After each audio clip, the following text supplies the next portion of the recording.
Hello guys, আমরা এখন পেঁপে মাখিয়ে খাবো। তার জন্য জিরা গুঁড়া করতেছে আমাদের ভাবি।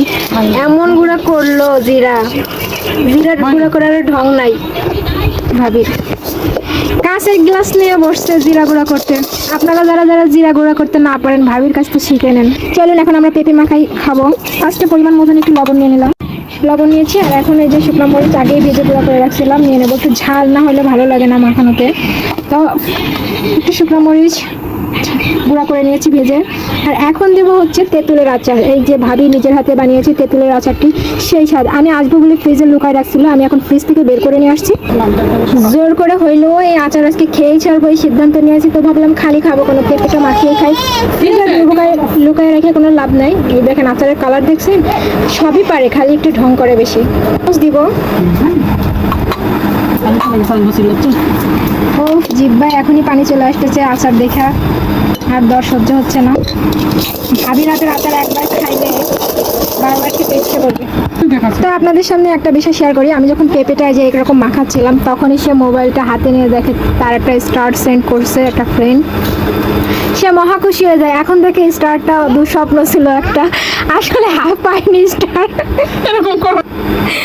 তার এখন মনটা ভীষণ খারাপ হয়ে গেল। পেঁপে মাখা খাওয়ার আনন্দটাই মাটি। এইদিকে দেখেন কি সুন্দর করে মাখাচ্ছিস, দেখে কেমন লাগছে। সরিষার তেল দেন ভাবি। বেশি ব্লগার হইলে যা হয় আর কি, আমার ভিডিও করা দেখে তার আর দেরি সহ্য হলো না। এদিকে মন খারাপ, তারপরে আবার চলে আসিস। কালার দেখছেন, একবারে জিভ্বায় পানি চলে আসতেছে। চামচটা তুলে নেন। এখন পেঁপেটা দিয়ে মাখাই নেব। টকটকে কালার। ও খাবেন নাকি গাইস? আপনাদের যদি জিহ্বায় পানি চলে আসে, এই দায়ভার কিন্তু আমার না। নিজেরা বাসায় আমার মতন করে মাখিয়ে খেতে পারেন, চেষ্টা করে দেখতে পারেন। পেঁপে মাখিয়ে খাওয়া হয়ে যাচ্ছে, এদিকে জিরের গুঁড়োর কথা কারোর মনে নেই। স্টার হারিয়ে যাওয়ার কারণে দুঃখ প্রকাশ করতে করতে জিরের গুঁড়া ভুলে গেছিলাম দিতে। অবশেষে ফাইনালি জিরের গুঁড়োটা দিয়েই ফেললাম। আসলে কি যেন একটা মিসিং ছিল পেঁপে মাখাই, বুঝতে পারতেছিলাম না। এখন দেখলাম যে জিরের গুঁড়োটাই মিসিং ছিল। এখন পরিপূর্ণ স্বাদ দেখি, একটা খেয়ে দেখি। এখন পরিপূর্ণ স্বাদ পাওয়া যাচ্ছে। ফাইনালি পেঁপে মাখা কমপ্লিট হয়ে গেছে। ফাইনাল লুকটা দেখতেই পাচ্ছেন।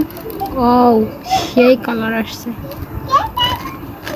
আপনারা এইভাবে ট্রাই করে দেখতে পারেন, বাসায় পেঁপে মাখিয়ে খেতে পারেন। যদিও এই পেঁপেটা রান্না করার জন্য কাটা হয়েছিল, যার জন্য একটু বড় বড় করে কাটা হয়ে গেছে। এর থেকে একটু ছোট ছোট করে কেটে নিতে হবে।